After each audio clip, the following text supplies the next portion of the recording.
Sorry, I'm sitting on something of a creaky chair, but let me switch.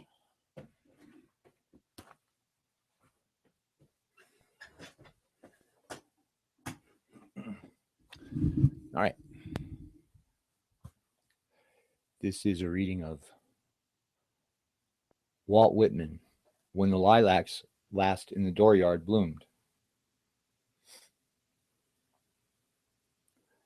And it's dedicated to all the truth seeker warriors out there.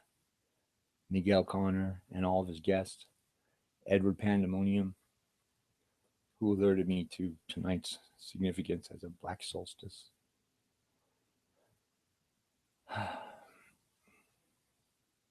And also turned me on to the Nothing Records Project Coil, which I appreciate. I didn't used to really have a taste for things like Tool or, you know, but let's just say my horrific appetites or my appetite for horrific artistic creative stuff has grown a little since I flipped through the looking glass and woke up in limbo.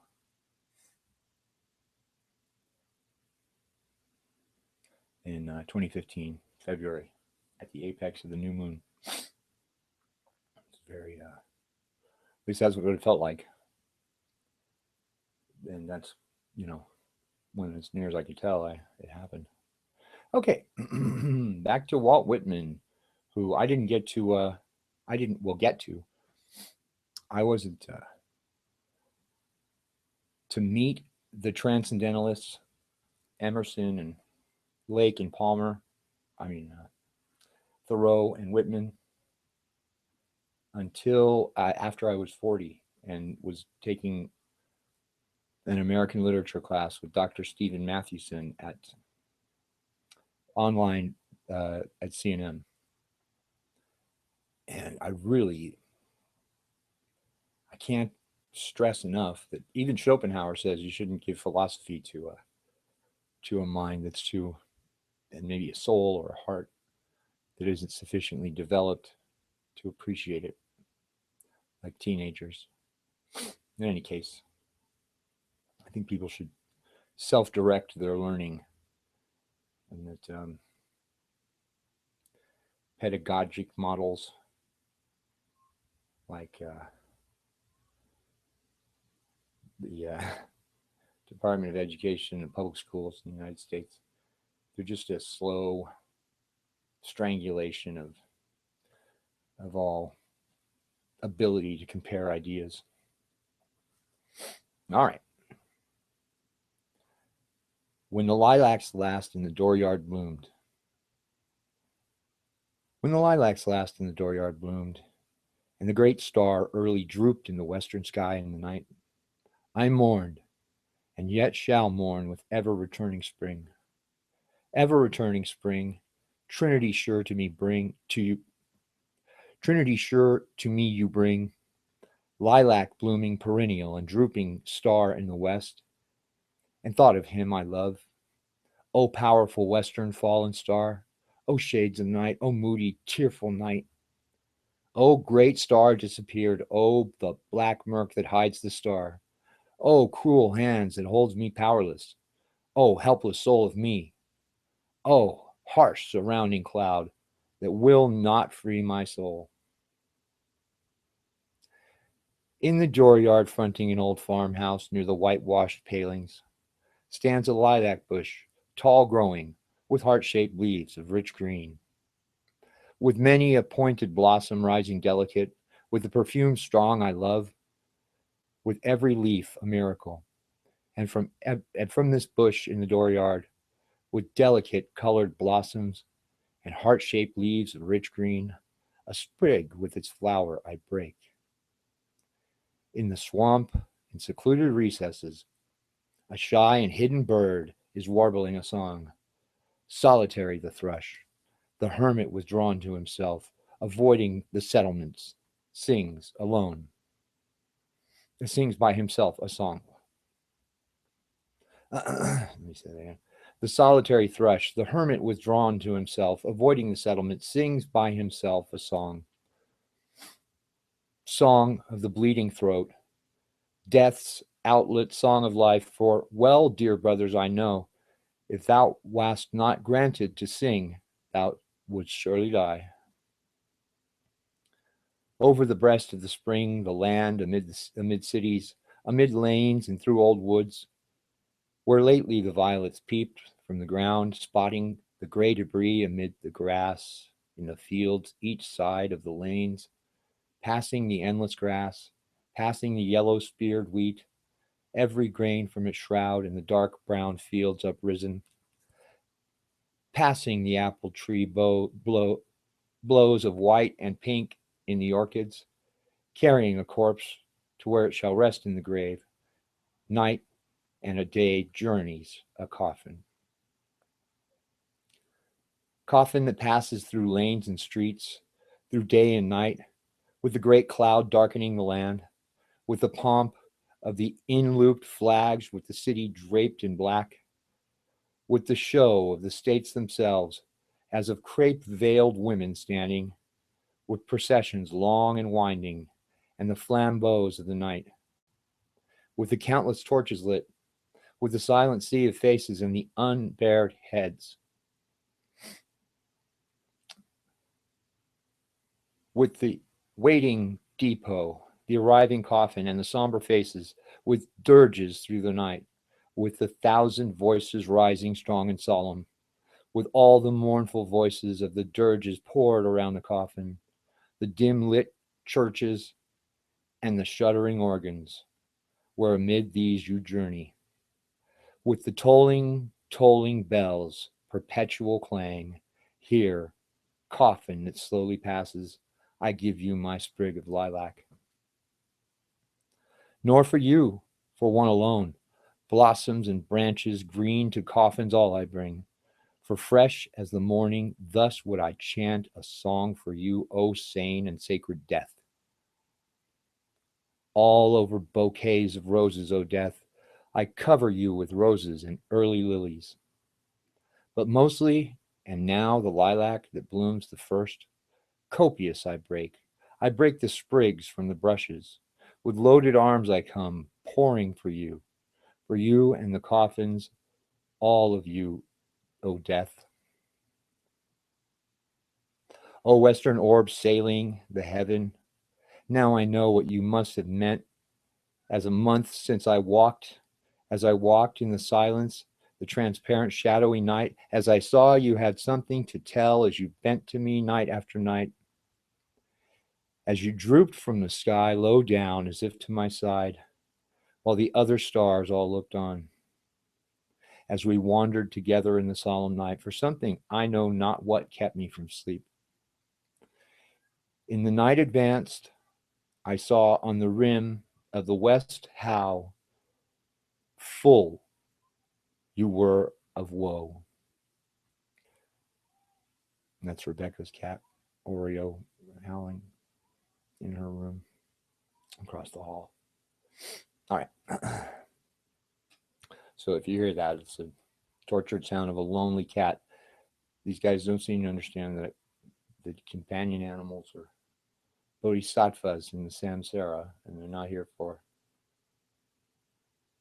owning like a possession. They're here for companionship, and deprived of it, they go a little nuts. I suppose I can appreciate that. Okay, O western orb sailing the heaven, now I know what you must have meant as a month since as I walked in silence the transparent shadowy night, as I saw you had something to tell, as you bent to me night after night, as you drooped from the sky low down as if to my side, while the other stars all looked on, as I wandered together the solemn night, for something I know not kept me from sleep. As the night advanced, and I saw on the rim of the west how full you were of woe, and I stood on the rising ground in the breeze, in the cool, transparent night, as I watched where you passed and was lost in the netherward black of the night, as I watched where you passed and was lost in the netherward black of the night, as my soul in its trouble, dissatisfied, sank, as were you, sad orb, concluded, dropped in the night and was gone. Sing on there in the swamp. O singer, bashful and tender, I hear your notes. I hear your call. I come presently. I understand you. But a moment I linger, for the lustrous star has detained me. The star my departing comrade holds detains me. Oh, how shall I warble myself for the dead one that I loved? And how shall I deck my song for the large, sweet soul that has gone? And what shall my perfume for the grave of him I love? Talking about my avuncular Uncle Eddie, erstwhile mentor. That's who's hearing these words from me. He's dead. This is his house.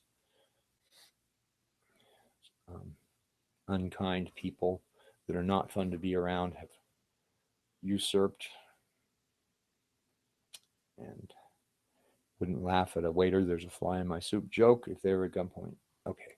Sea winds blown from east and west, blown from the eastern sea and blown from the western sea, till there on the prairies meeting, these and with these and the breath of my chant, I perfume the grave of him I love.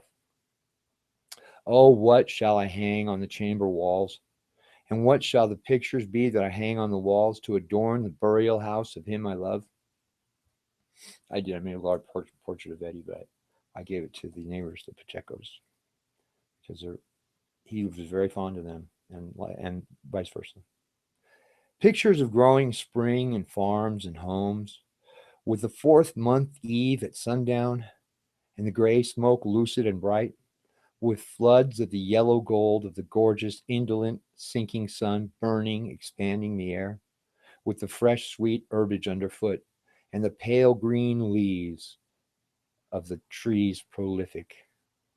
In the distance of the flowing glades, the breast of the river, with a wind apple here and there, with ranging hills on the banks, and with many lying against the sky, and shadows, and the city at hand with dwellings so dense, and stacks of chimneys, and all the scenes of life, and the workshops, and the workmen homeward returning. Lo, body and soul, this land, my own Manhattan with spires, and the sparkling and hurrying tides, and the ships, and the varied and ample land, and the south and the north in the light, Ohio's shores, and flashing Missouri, and ever the far spreading prairies covered with grass and corn. Lo, the most excellent sun, so calmly and haughtily, the violet and the purple morn, with just felt breezes, the gentle, soft, born, measureless light, the miracle spreading, bathing all in the fulfilled noon. The coming eve delicious, the welcome night and the stars, over my city shining all, enveloping man and land. Sing on, you gray-brown bird. Sing from the swamps, the recesses, pour your chant from the bushes, limitless out of the dusk, out of the cedars and pines. Sing, O dearest brother, warble your reedy song, loud human song, with voice of uttermost woe. Oh, liquid and free and tender, oh, wild and loose to my soul, oh, wondrous singer. You only I hear, yet the star holds me, but soon it will depart. Yet the lilac with mastering odor holds me. Now, while I sat in the day and looked forth in the close of the day with its light and the fields of spring and the farmers preparing their crops, in the light, unconscious scenery of my land with its lakes and forest, in the heavy aerial beauty, after the perturbed winds and the storms, under the arching heavens, and the afternoon swift passing, and the voices of children and women, and many moving sea tides, I saw the ships, how they sailed, and the summer approaching with richness, and the fields all busy with labor, and the infinite separate houses, how they all went on, each with its meals and minutiae of daily usages, and the streets, how their throbbings throbbed in the cities pent low then and there, falling upon them, and among them all, enveloping me with the rest, appeared the cloud, appeared the long black trail, and I knew death, its thought, and the sacred knowledge of death. And with the knowledge of death, as walking one side of me, and the thought of death close walking the other side of me, and in the middle, as with companions, as in holding the hands of companions, I fled forth to the hiding, receiving night that talks not, down to the shores of the water, the path by the swamp in the dimness, to the solemn, shadowy cedars and ghostly pines so still. And the singer so shy to the rest received me, the gray-brown bird, I know, received us comrades three, and he sang the carol of death, and a verse for him I love. From the deep secluded recesses, from the fragrant cedars and the ghostly pines so still, came the carol of that bird. And the charm of the carol wrapped me, and I held as if by their hands my comrades in the night, and the voice of my spirit tallied the song of the bird. Come, lovely and soothing death, undulate round the world, serenely arriving, arriving in the day, in the night, to all, to each, sooner or later, delicate death. Praised be the fathomless universe for life and joy, for objects unknown and knowledge curious, and for love, sweet love, but praise, praise, praise for the sure and winding arms of cool enfolding death. Dark mother always gliding near with soft feet, have none chanted for thee a chant of fullest welcome? And then I chanted for thee, I glorify thee above all. I bring thee a song that when thou must indeed come, come unfalteringly. Approach strong, deliver us. When it is so, when thou hast taken them, I joyously sing the dead, lost in the loving, floating ocean of thee, laved in the flood of thy bliss, O death. From me to thee glad serenades, dance for thee I propose, saluting thee, adornments and feastings for thee, and the sights of the open landscape and the high spread sky are fitting, and the life and the fields and the huge and the thoughtful night. The night in silence, under many a star, the ocean shore, and the husky whispering wave, whose voice I know, and the soul turning to thee, O vast and well-veiled death, and the body gratefully nestling close to thee. Over the treetops I float thee a song, over the rising and sinking waves, over the myriad fields and the prairies wide, over the dense packed cities all, and the teeming wharves and ways, I float this carol with joy, with joy to thee, O death, to the tally of my song, loud and strong, and kept up the gray-brown bird with pure deliberate notes, spreading, filling the night, loud in the pines and cedars dim, clear in the freshness moist in the swamp perfume, and I with my comrades there in the night, while my sight that was bound in my eyes unclosed, as two long panoramas of visions, and I saw askant the armies, and I saw in noiseless dreams hundreds of battle flags, borne through the smoke of the battles and pierced with missiles I saw them, and carried hither and yon through the smoke, and torn and bloody, and at last but a few shreds left on staves, and all in silence, and the staves were splintered and broken. I saw battle corpses, myriads of them, and white skeletons of young men. I saw them. I saw debris and all the slain soldiers of the war. But I saw that they were not as I thought. They themselves were fully at rest. They suffered not. The living remained and suffered. The mother suffered. And the wife and the child and the musing comrade suffered.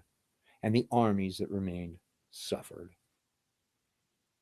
Passing the visions, passing the night, passing, unloosing the hold of my comrade's hand, passing the song of the hermit bird and the tallying song of my soul, victorious song, death's outlet song, yet varying, ever altering song, as low and wailing, yet clear the notes rising and falling, flooding the night, sadly sinking and fainting, as warning, and yet bursting with joy, covering the earth and filling the spread of the heaven, as that powerful psalm in the night I heard from recesses passing. I leave thee, lilac with heart-shaped leaves. I leave thee there in the dooryard, blooming, returning with spring. I cease from my song for thee, from my gaze on thee in the west, fronting the west, communing with thee, O comrade lustrous with silver face in the night. Yet each to keep and all retrievements out of the night. The song, the wondrous chant of the gray-brown bird, the tallying chant, the echo aroused in my soul, the lustrous and drooping star with the countenance of full woe, with the holders holding my hand, nearing the call of the bird, comrades mine and I in the midst, and their memory ever to keep, for the dead I love so well, for the sweetest, wisest soul of all my days and lands, and this is for his dear sake. Lilac and star and bird twinned with the chant of my soul, and there in the fragrant pines, the cedars dusk and dim. No, it is a cold reading of that, but fuck. Oh. After the sun went down, displaying incredible sun dogs, which I suppose there'll be some record of that somewhere for somebody. Anyway, this cloudy cloud moved in, like Sauron sends a plume of vapor to hide the sun from his armies as they march to war. There's a nasty cloud up in the sky. I went out there to signal SOS with my super high powered LED flashlight. You know, to the sky. See if a UFO would pick me up. So, yeah, if there's a UFO out there, you want to swing by, get me and Hunky. We could use a ride to, I don't know, India. In any case, uh, if you're able to hear this, thank you for listening, and maybe I'll re-record it and try to do better next time because I didn't read it from me as if they were my words. I just read it off the page, which kind of sucks, but it's pretty short. So count on me to redo it if I get the opportunity. I don't think I could. For the pain, still too close. No, I just don't want to read it again right now. It's just very intense. Kind of reminds me of Coil. And I didn't discover Whitman until after June of this year when I got back from Electric Universe 2016, Elegant Simplicity. So we'll see what happens if the conscious circle of humanity wants to spring me from here. I promise my bailiff I won't act weird, make any sudden moves, or scare anyone, or threaten, or trick them, or, well, I might trick them with clever insincerity or foolish insincerity. But to keep from talking, I'll suck on my thumb.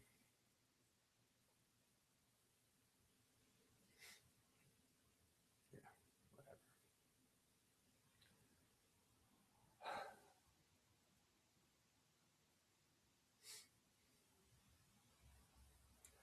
whatever. Miguel did a show, let's see, what was it?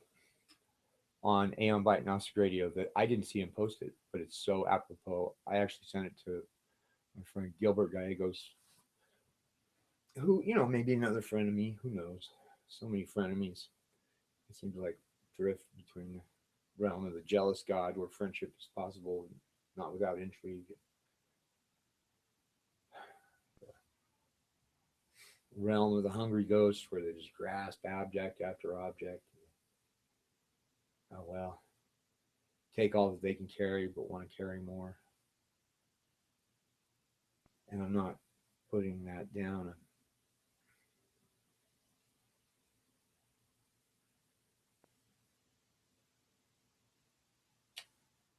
I probably wouldn't try to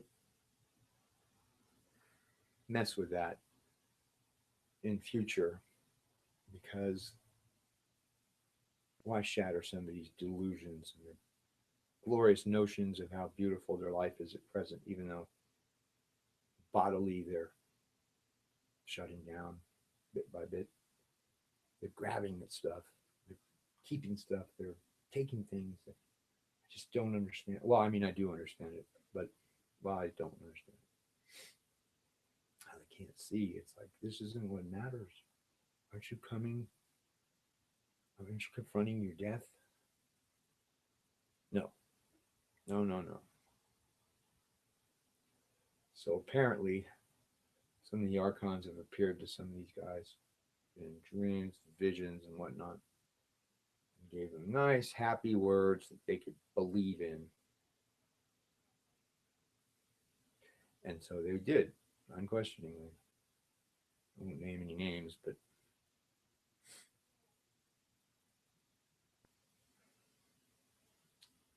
the only thing to assail is your own belief. Mr. G left advice for his daughter that said, conquer your fears, for each of them represents a camouflaged desire. And do not become attached to that which can destroy you in the course of time. And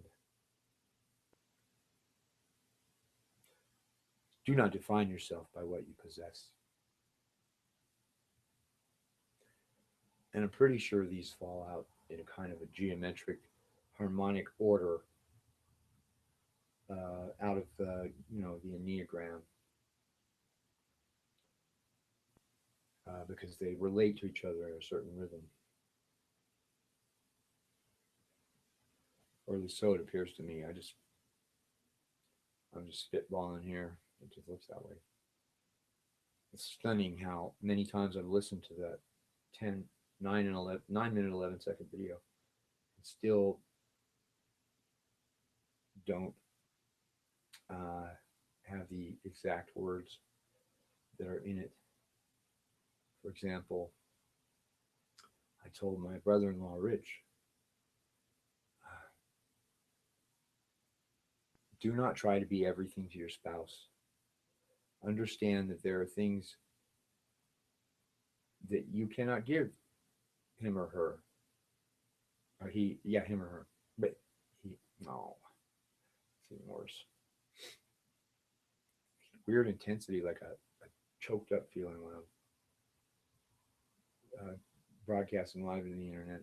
Kind of a stage frighty thing. It's very kind of stilted. And so do not try to be everything to your spouse. Know that there are things that you cannot give him or her. And I forgot to say this part to him. But that others can. At least as I recall it. There's one I completely forgot, which I've completely forgotten again. I was like, oh yes, that one's never come up. Interestingly. What was it?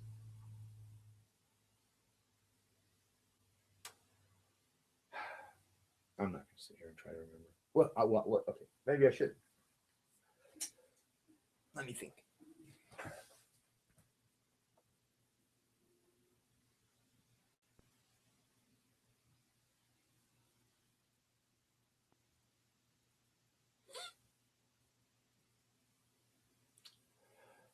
Nope. I'm kind of fried. So.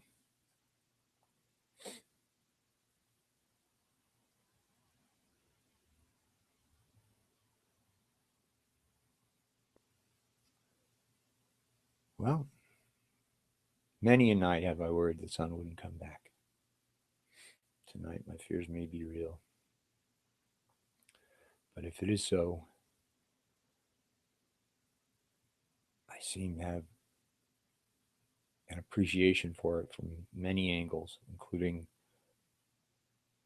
plasma cosmology and the practical and parsimonious work of all of those great minds who've made contributions to the EU. Like Hal Jurgensen, Velikovsky, Kristen Birkeland,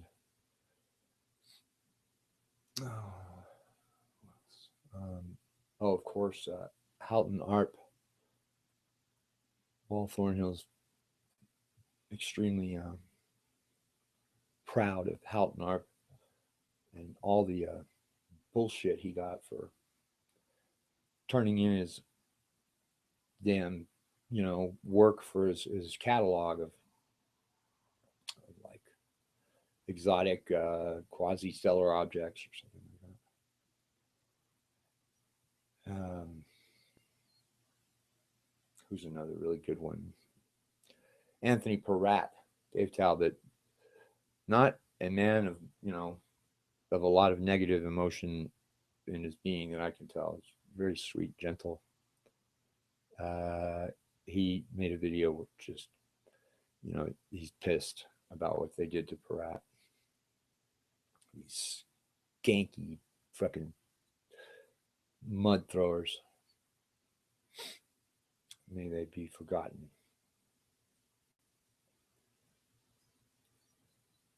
And I know I'm forgetting somebody important.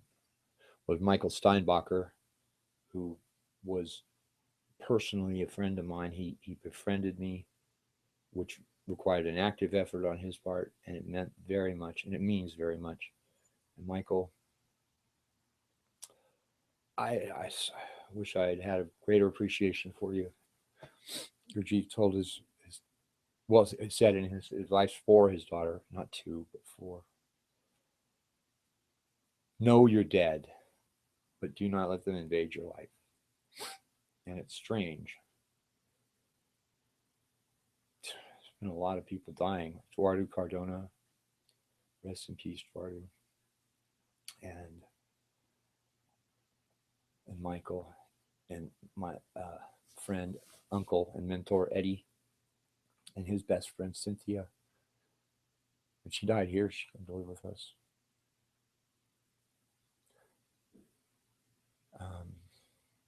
Yeah, she initially really didn't want anything to do with the house or Eddie's affairs, and so she asked me to go and I gave her permission for me to be executor. But we couldn't do it for whatever reason. I took her down there the second time, and then I was busy working on the 2014 Electric Universe stuff, and I did not notice as my frenemies closed in, perhaps just totally puppeted by the demiurge, perhaps with agendas and grudges that I have no recollection of, or really, probably, as is the case in all grudges and agendas and keeping of accounts.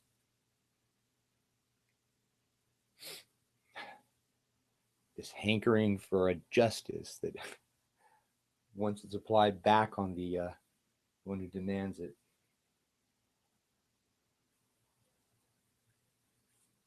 it's a cruel thing. People think they want justice. Justice for what? Stupid babies with mental neurosis, you know, uh, with hard wiring to their thinking center that they're so identified with.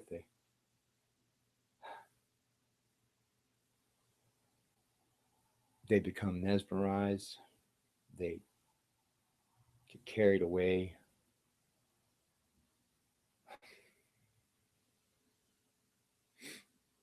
Telling each other lies, but mostly themselves. Gurdjieff told his daughter, or in the 82 advices, he said, "Do not lie or steal, for you lie to yourself and steal from yourself." He said, well, that makes me think. I want to. Well, I actually don't need to add anything.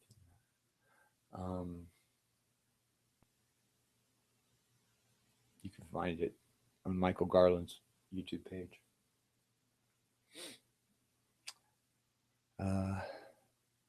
It's true, though. If you looked at the new idealism of Bernardo Castro, which looks at the external material world as an image in mind at large. So, say another person to me would be the second person image of an obfuscated or alter ego bit of consciousness. Everything alive would be that. And then I don't want to misquote Bernard on this, but he gives really good evidence as far as his arguments are sound,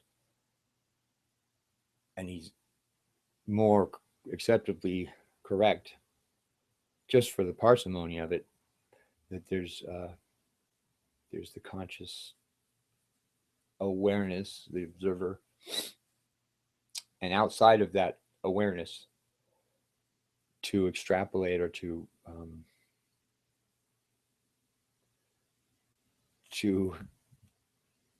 go outside of your subjective, perceptual, volitional self, and postulate some sort of external world that then mysteriously generates that conscious, perception is ontologically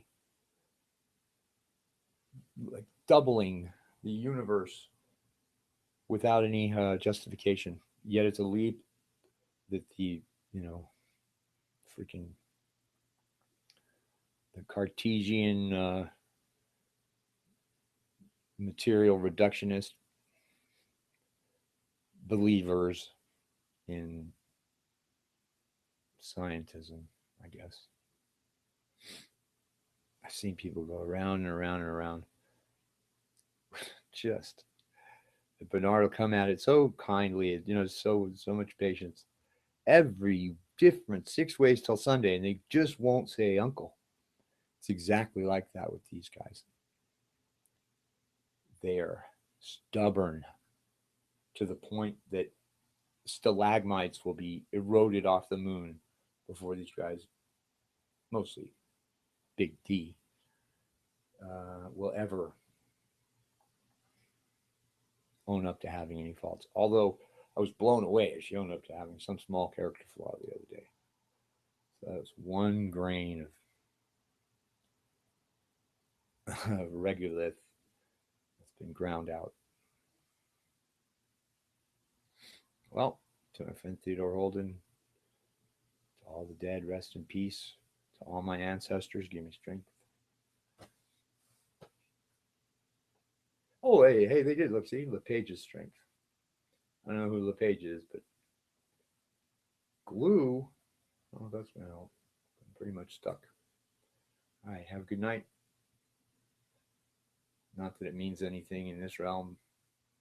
Possibly it means something in your realm. But I do say with great hesitation that I would demean a beautiful word, a beautiful concept that I don't even have the capacity to understand. I guess in the lower places it'd be called charity, but I'm going to say I love you. And Miguel encouraged people to do their internet broadcasting too. So we'll see if we can't bring a bunch of people on from all over the samsara. We'll see if we can't free some prisoners, free some minds. We never free a mind after it's reached a certain age. It's just too dangerous. It can't handle it. Snaps.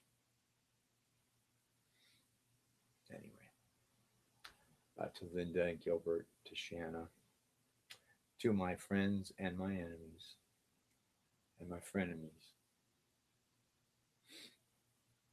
May a suffering creation under a fallen God find restoration and liberation.